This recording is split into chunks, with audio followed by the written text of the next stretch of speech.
大家好，我又诈尸了。这次要讲的主题是如何使用 Clip Studio Paint 制作简易的 GIF 动画。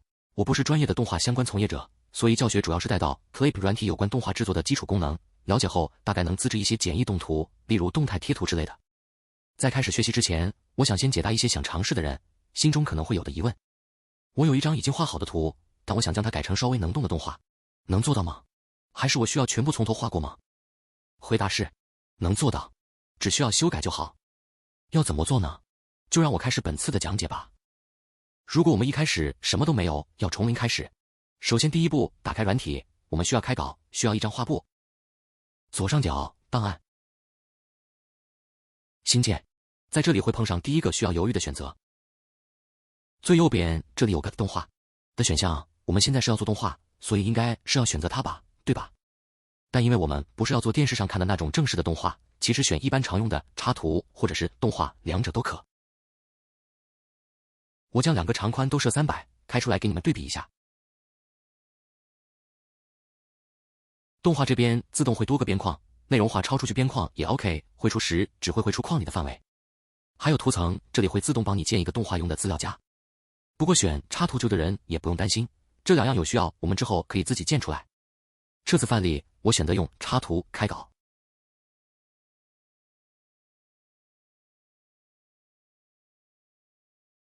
右侧图形，椭圆，先画个圆出来，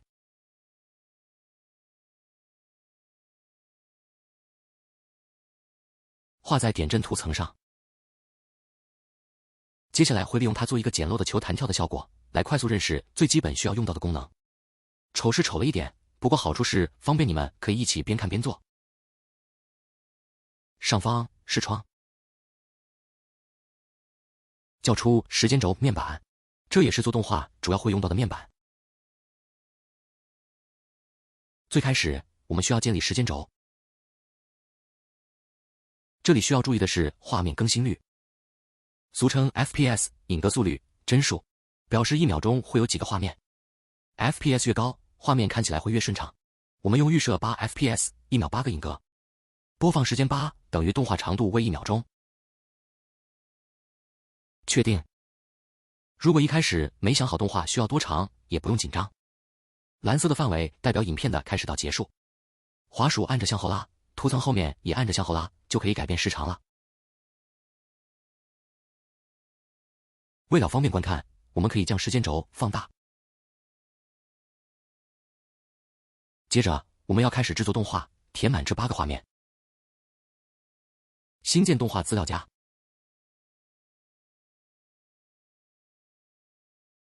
将我们刚才画的圆拖页进去。此时会发现圆球并没有像刚才出现在第一影格内，图层显示也会被锁住，打不开。这是因为我们还没有将第一影格指定给圆球。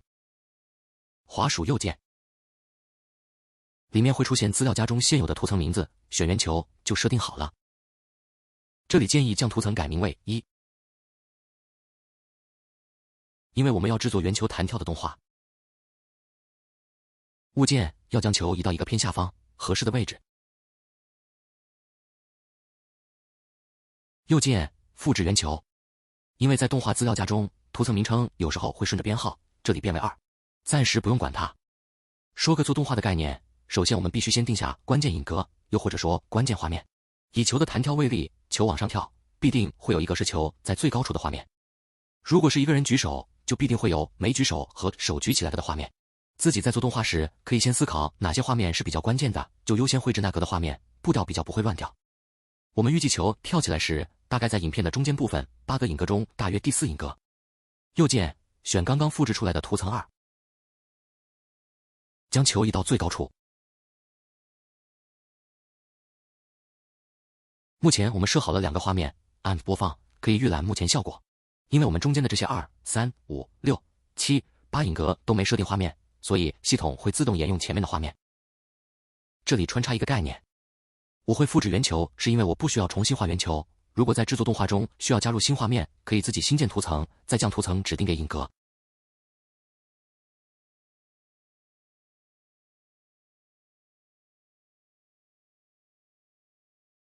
也可以新建一个资料夹，指定资料夹，然后将多个图层放在资料夹底下。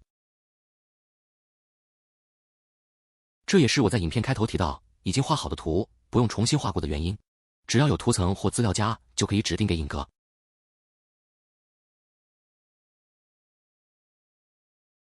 继续刚才的圆球制作，因为我们要做一个球落地又弹起来的循环动画，所以最后一个画面需要能接上第一影格。复制图层1，拉到最上面，指定给第8影格。如果预览后看到中间有画面断掉，那是因为我们之前做示范指定过影格，但是又删掉图层，留下空的指令。在影格上按右键删除就能解决这个问题。接着，因为球落到地面受到碰撞，我们需要造一个中间凹陷的形状。为了求演示方便，我会使用变形工具，直接对复制后的圆进行修改。人偶变形是 ClipVer 4.0 起追加的功能，使用概念简易来说是钉图钉和移动图钉。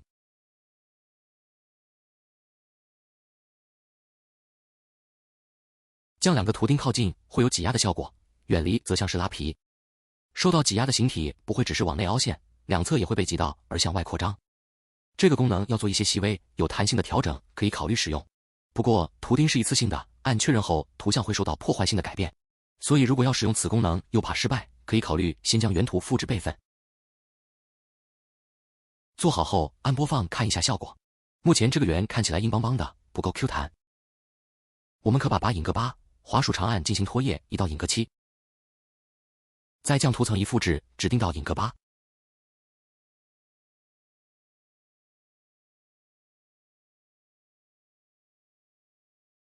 接着一样使用人偶变形功能。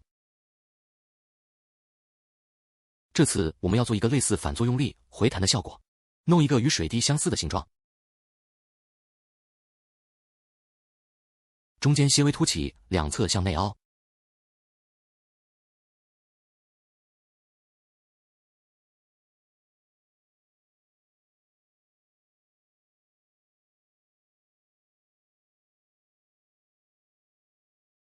这样稍微可见一颗球弹跳的雏形了。接着处理影格2，一样复制图层1。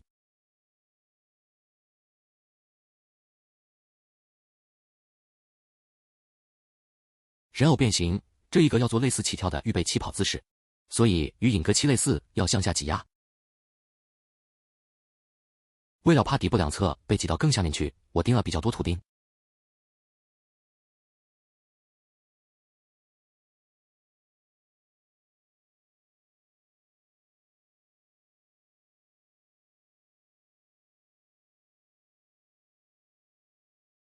接着处理影格3，因为我们作为示范的圆是一个简单的图形，先前都没用到类似透光桌、比对其他图层来描图的功能。这里有个使用描图纸有效，打开可以看到前后的影格长什么样子。复制图层2，指定给影格3。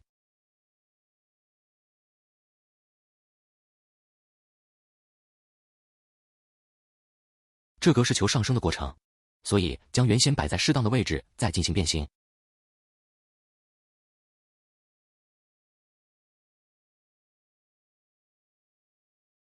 为了表现速度感，球会产生形变、拉长。上圆下尖。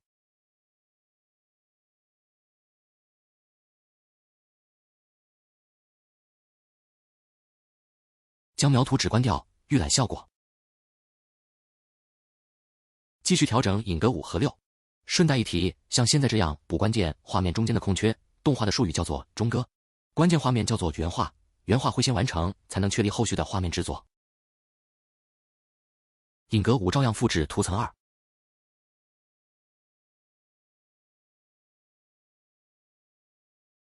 这个变形直接按快捷键 Ctrl 加 T， 因为球的弹力，只需要稍微将圆变扁。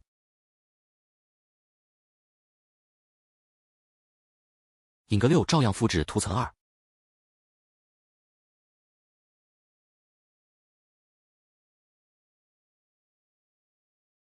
这格下降，单纯的将圆移到适当位置即可。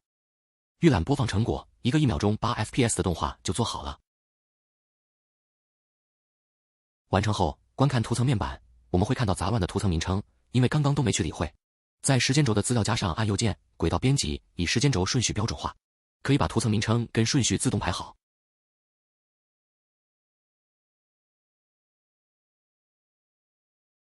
如果想把做好的动画输出，写出动画，这里有很多选项可以自由选择。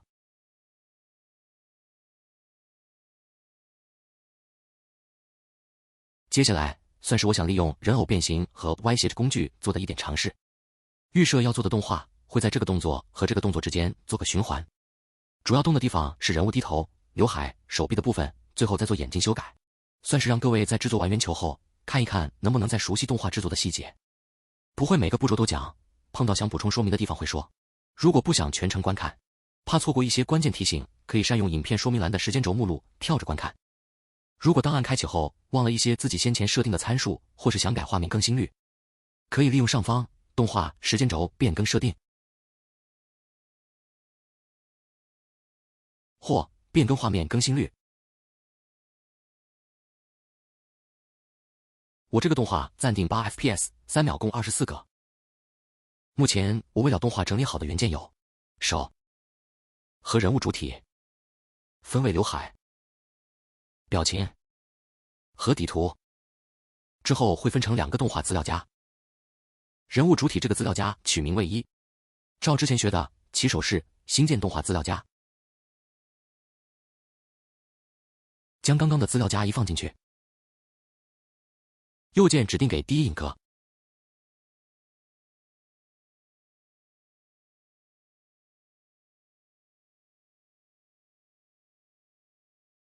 复制资料夹1，指定给在中段的12影格。打开先前的草图，比照一下之后低头的位置，确定选择资料夹2，我们要用它来做人偶变形。因为要动的是脖子和头，所以这个转折点需要一个图钉，头也需要一个。但这还不够，直接动的话，下面摸固定到的部分会一起变动，所以也需要钉一个。这时移动头部会发现左右两侧的抖动幅度太大，所以又在脖子节点做一下加强。将头摆到合适位置。补充说明，人偶变形只是用点阵图层，所以如果资料夹里有向量图层，例如画在上的一些线稿，是不会随着整个资料夹一起变形的哦。记得右键点阵图层化，跟之前做圆球时一样，定好中间的部分，接着做与开头衔接的最后一幕画面，一样复制资料夹1，指定给24影格。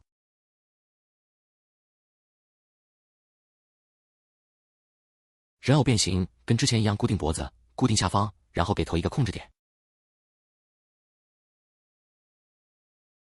因为抬头的惯性，头会些微的向后，之后才会回到原来的位置。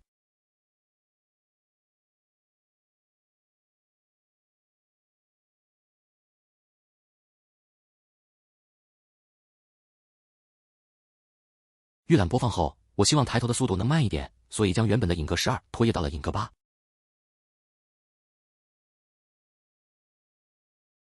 因为我希望低头的时间能停留的久一点，所以暂定到14影格。复制资料夹2，指定。然后我希望在这做个稍微闭眼的动作。新开的图层要么放在已经指定影格的资料夹内，要么放在动画资料夹外，不然会没办法显示。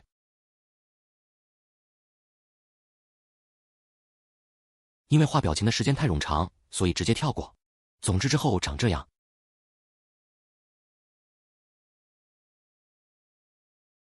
接着复制资料夹2，指定给影格10。这里是要做眼睛的中割，将原本资料夹里的图层隐藏，打开描图纸。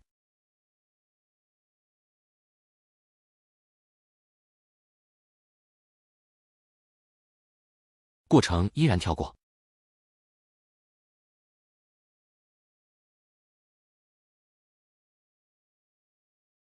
复制资料夹3，指定给影格12。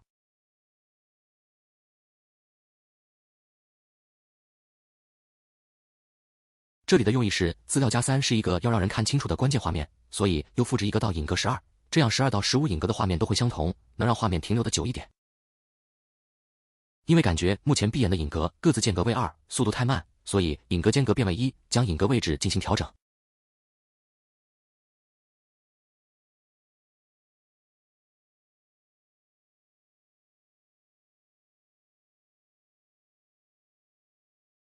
调整到心仪的速度。复制资料夹1，指定给影格4。这里的作用跟先前的资料夹3一样，是个需要让人看清楚的关键画面，所以让它占有的时间比较久。整理一下资料夹名称。既然有闭眼，就会有睁眼。复制之前眼睛的中割，我先随意指定给影格15。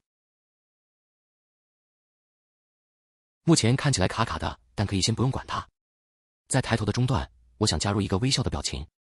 复制资料夹1，因为这里用它比较好修改。打开描图纸，抬头的动作，我们要先把头摆在适当的位置。人偶变形。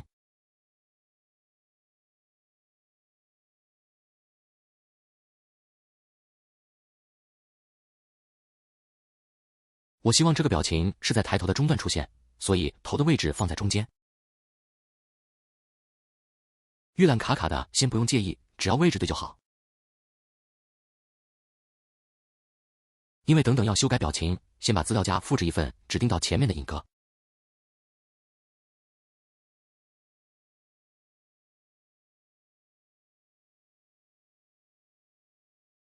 绘制表情过程依然跳过。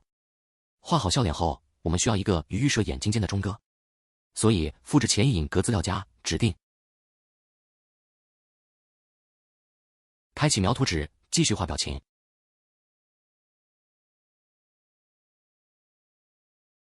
过程照样跳过。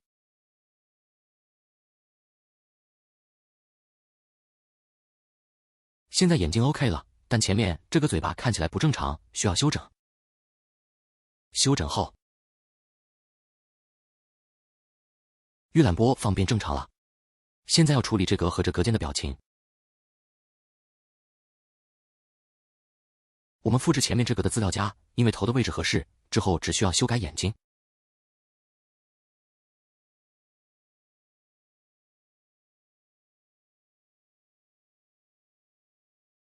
再度整理资料夹名称。因为我们只需要参照前一格的眼睛进行修改，在这不太适合用描图纸，不需要后面这格紫色的。这时可以在上方视窗叫出动画胶片面板，做透光桌的效果。选择我们要修改的资料夹，按下将当前的动画胶片固定为编辑对象，作为当前主要编辑的对象。面板主要需要注意下面这块，将前一格的资料夹拖过去。照样，我们选择资料夹8的时候，同时能看到资料夹7，面板预设效果会自动将资料夹透明度调成 50%。为了看得更清楚，我只有手动把资料夹变更图层颜色。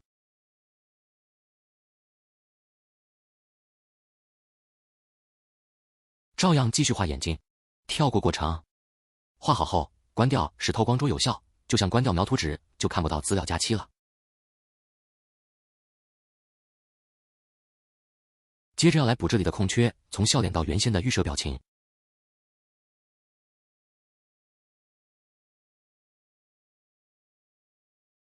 复制之前画的资料夹10。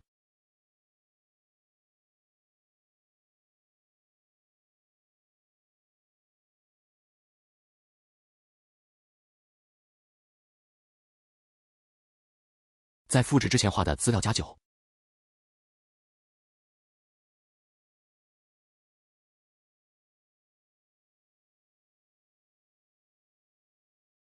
再调整一下，我需要的表情大致就完成。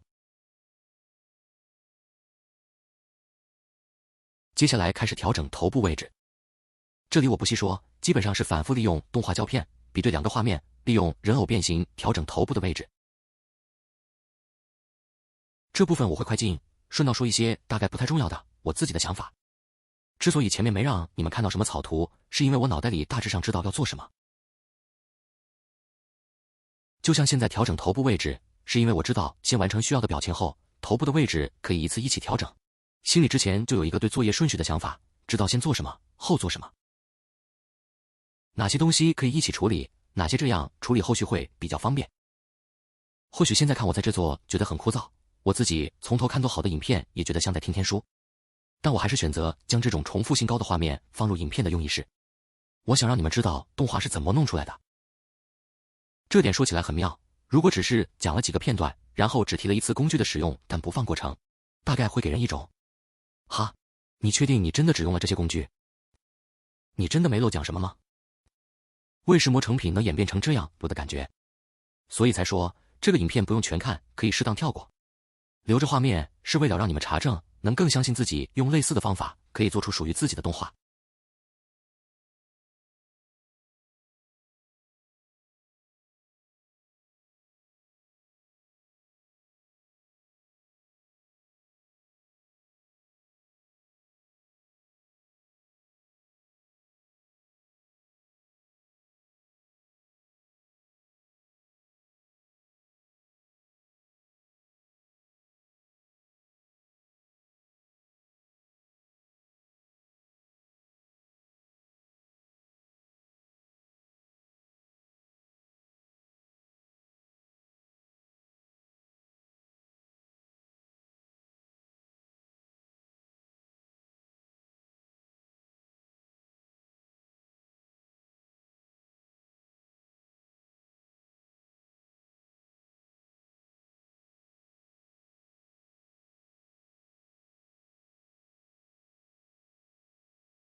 这段是在找从哪里开始卡，在哪之后是顺的。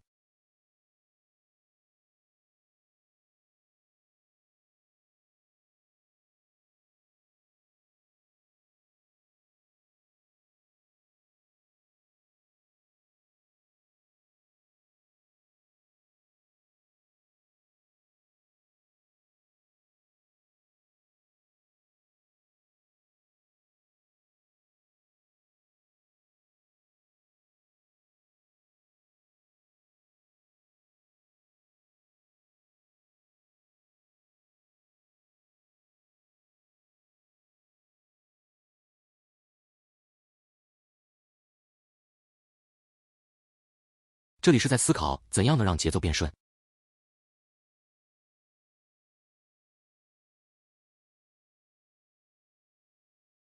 然后发现删掉资料加8反而更好。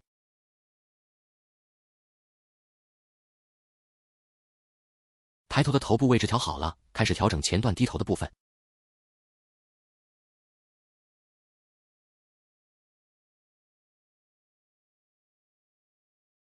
这里用描图纸，头摆在两者间1/3的位置。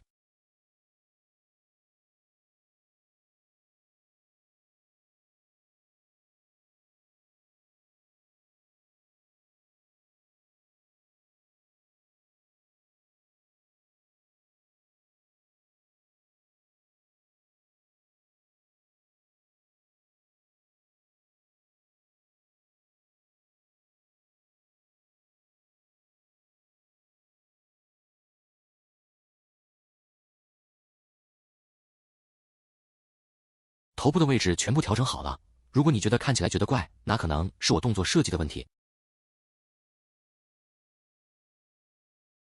接着开始调整刘海，因为刘海是一开始就拆好的原件，也随着之前复制各个资料夹一起复制，要改起来很简单。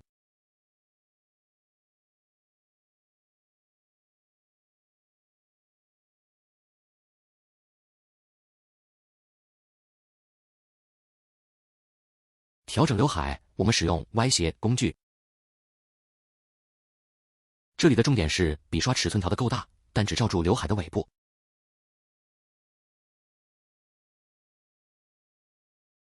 接下来开始调整各个影格的刘海，至于要掉多少，基本我是凭感觉，所以后段部分就快进了。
这里是发现关键画面停得不够久，所以调长了动画长度。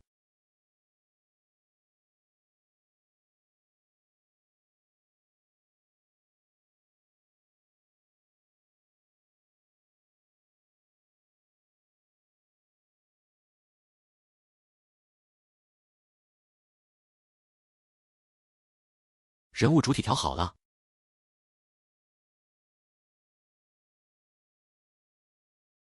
接下来开始处理另外一个元件手。一样，一开始建立动画资料夹，将手放进去。图层改名为1，指定给第一影格。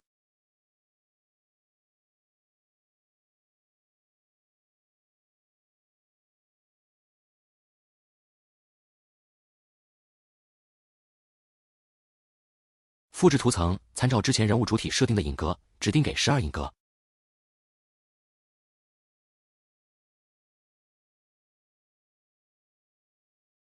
接着要参照之前的草稿，利用人偶变形将手摆到相对位置。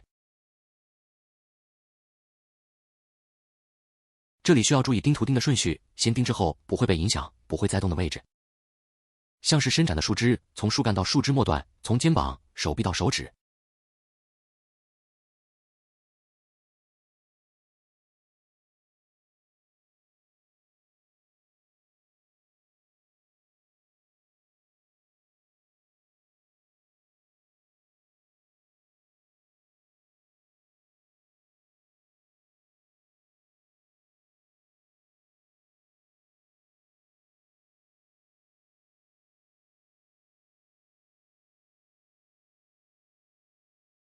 之后会继续用人偶变形修改手部动作，要怎么指定影格就不细说了，所以我会快进画面。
到这，我预想中的动作就做好了。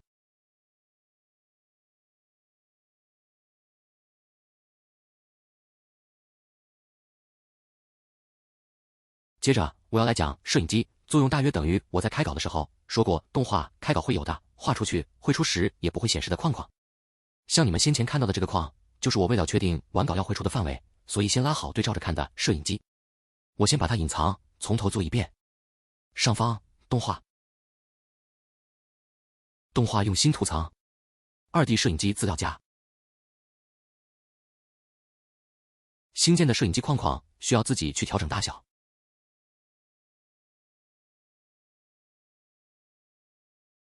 框框可以移动位置，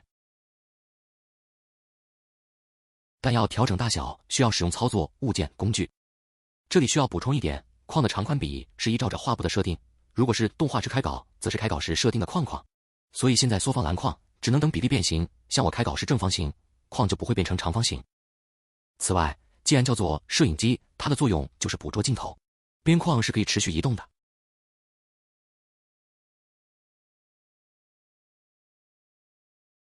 预设当然是不会动，在时间轴上右键追加主影格，就会出现一个可以记录参数的记录点。我将它稍微移动，就可以看到摄影机的移动轨迹。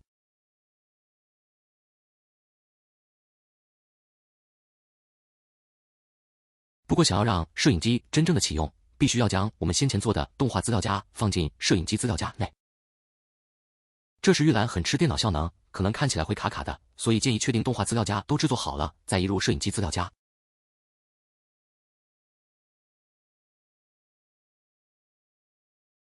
现在绘出动画时，例如 GIF 就会是摄影机设定的样子。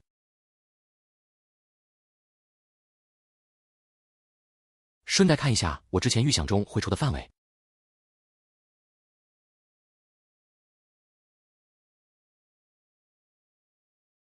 看一下成果。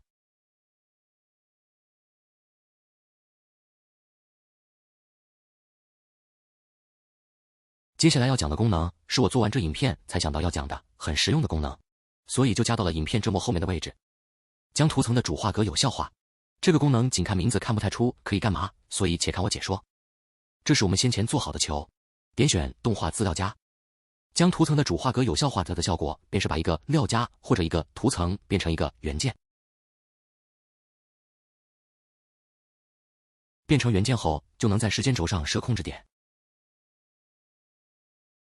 与之前摄影机的控制点相同，控制点可以记录位置、大小、角度、透明度等参数。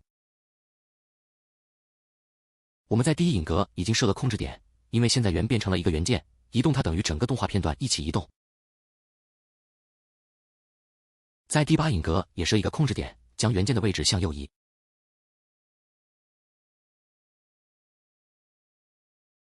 预览播放，球还是那个原来的动画，只是作为一个元件，同时还进行着从左向右的位移，这就是将图层的主画格有效化它的作用。取消将图层的主画格有效化，可以回归原先的状态。再次使用，先前的控制点依然存在。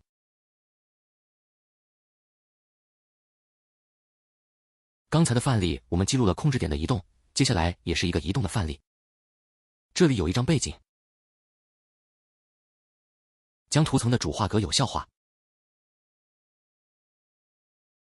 在影片开始和结尾的地方都设上控制点。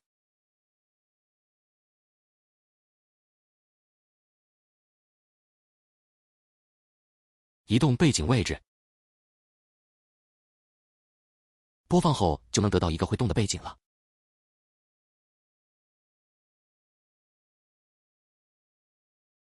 其他应用，这里有2张纯色背景，将上面这张将图层的主画格有效化。在影片头尾以及中间的部分都设上控制点。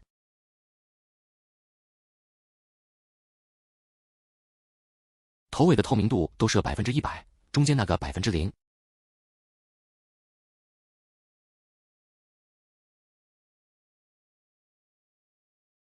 这样看起来，背景就有一个持续变色的效果了。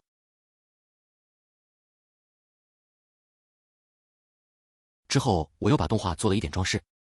来说一些关于人偶变形的观点，当做影片结尾吧。在观看影片的过程中，相信有人会发现我使用变形后的图像可能会有瑕疵，需要自己去修整，但大体上还是蛮方便的功能。我相信多数动画相关创作者看到人偶变形这功能，那个图钉和网格，会希望它能与动画更合适的搭配在一起。只可惜目前 4.1.0 版本设定的图钉并不能永久存在，局限了这个功能的发挥。这也是启发我做这个影片的原因，想试试看将人偶变形融入动画制作到底好不好用。至于结果，观看完本片，相信各位能见到了人偶变形的确有用得上的优点存在，期望官方未来可以加强这个功能。想支持我继续创作，欢迎订阅频道哦。谢谢大家的观看。